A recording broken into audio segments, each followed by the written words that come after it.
Sous vos applaudissements.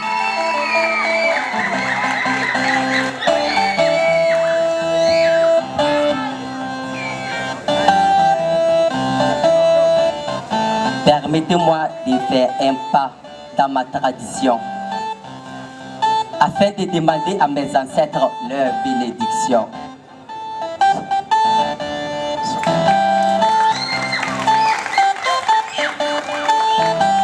Loin de moi l'idée de me faire passer pour un donneur de leçons. Mais si je suis dans l'obligation de me mêler de votre vision, c'est juste pour apporter ma modeste contribution à la résolution d'une situation pour cette génération. Oui, cette génération des réseaux sociaux et d'internet, même si je sais que je ne suis pas nette. Cette génération qui n'a que la sexualité, les civismes comme les choses les mieux partagées. Bref, il ne manquait qu'elle pour exciter davantage une génération de jeunes qui échappent à tout contrôle. Et ça, ce n'est pas du tout trop long. Mesdames et messieurs, aujourd'hui j'ai décidé de vous faire une confidence. Confidence d'un être très cher qui n'a pas eu votre chance. Alors que ceux qui ont les oreilles les ouvrent grandement. Que celui qui a un cerveau analyse profondément.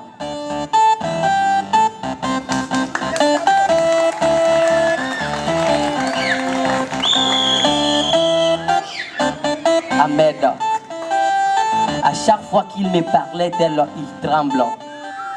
Et pourtant, ça faisait plus de 5 ans qu'ils étaient ensemble. Il avait pris pour son mentor. Il était avec elle à chaque heure. Pour lui, il n'avait pas eu tort.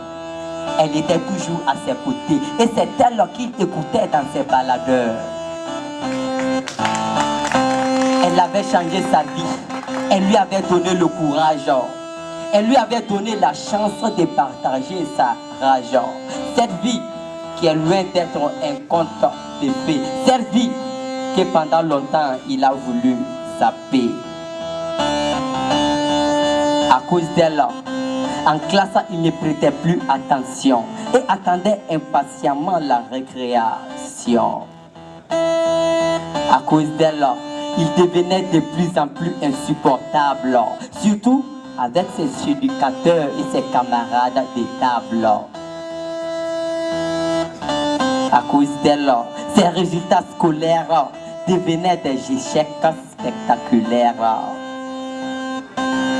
À cause d'elle, il ne pouvait retenir ses leçons. De toutes les façons, pour lui, sa place n'était pas en classe. Sa place était à côté d'elle, celle qui avait pour lui de la classe.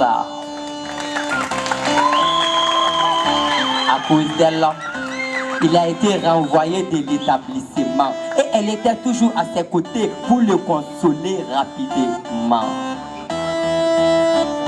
À cause d'elle, il ne pouvait plus obéir à papa et maman.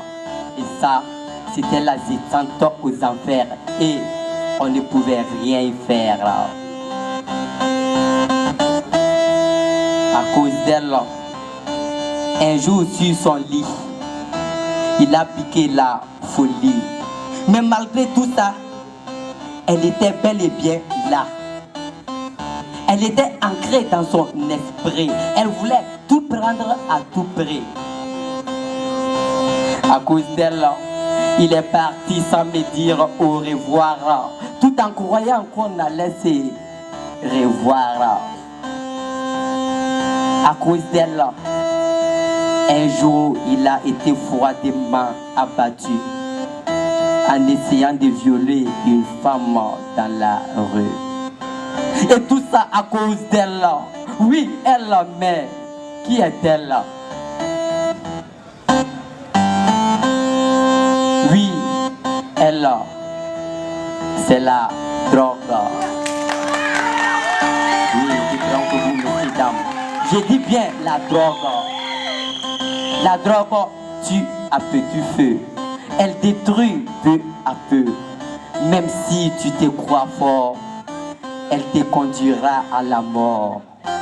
Ensemble, disons oui à la vie et non à la drogue.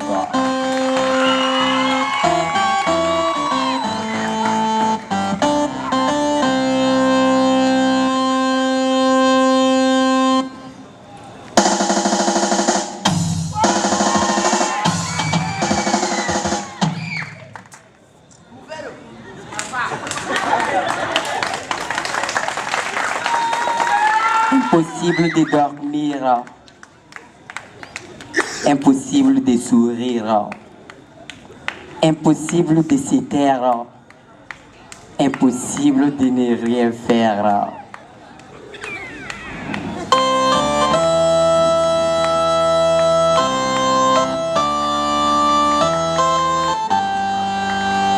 Le terrorisme n'est pas de l'islam. L'islam c'est le salam. Et je slame pour toutes ces âmes tombées au nom de l'islam.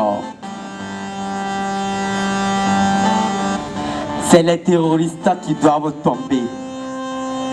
Pas les larmes ni le sang qui doivent couler. Des gens sans foi, ni loi qu'on doit tuer, ni l'âme des innocentes qu'on doit ôter. Chaque jour, il ne cesse de tuer. Au nom de Dieu, le Tout-Puissant, le Miséricordieux. Des vies qui avaient envie de la vie, mais aussi de la survie. Chaque jour, l'actualité nous compte des morts de ces gens sans remords. La tristesse est lue sur le visage de ses parents fous de rage, en regardant la télé ou en écoutant la radio pour savoir quel digne fils ou fille s'est fait tuer. Le terrorisme n'est pas de l'islam.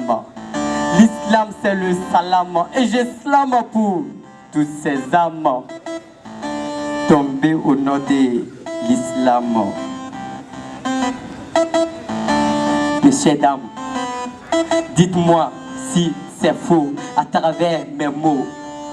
On n'a jamais vu Allah demander de tuer, ni encore moins le prophète Mahomet sallallahu alayhi wa sallam dire aux musulmans tuer. Eh mon Dieu, pourquoi autant de barbarie? Moi qui rêve des gens qui rient, mais qui constatent aujourd'hui le malheur, que nombreux vont être des pleurs.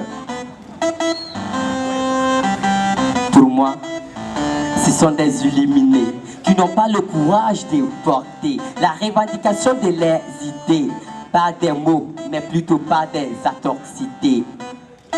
Quelle ironie pour un jour étant celui de la chance, surtout quand on y pense.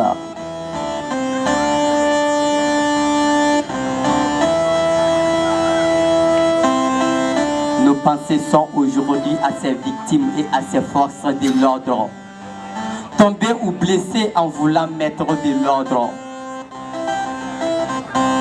Nous leur dédions ces modestes textes. C'est vrai, on aurait voulu vraiment trouver un autre prétexte pour écrire notre texte. Mais hélas, c'est le contexte. J'espère que pour ces terroristes, qu'ils auront l'enfer. Même si pour eux, on ne peut rien y faire. Mais détrompez-vous, le Burkinabé n'a jamais eu peur. Nous continuerons à prendre du thé au cappuccino. Nous continuerons à organiser la SNC, le FESPACO, le CIAO. Et nous nous reposerons à splendide hôtel, mais aussi à l'hôtel Le Prestige. Mesdames et messieurs, sachez que le Burkina Faso est un et indivisible. Les instants sombres que nous avons connus ne doivent pas nous diviser, mais plutôt nous souder. Ensemble, Le potentiel est énorme. C'est tout ensemble que l'on changera tout ce qui déconne. Car le Burkina Faso doit s'unir et doit se construire avec tous ses fils et filles. Comme le disait Martin Luther King, nous devons apprendre à vivre ensemble comme des frères. Sinon, nous allons tous mourir ensemble comme des idiots. Ni en Lara, en Sarah, la patrie ou la mort.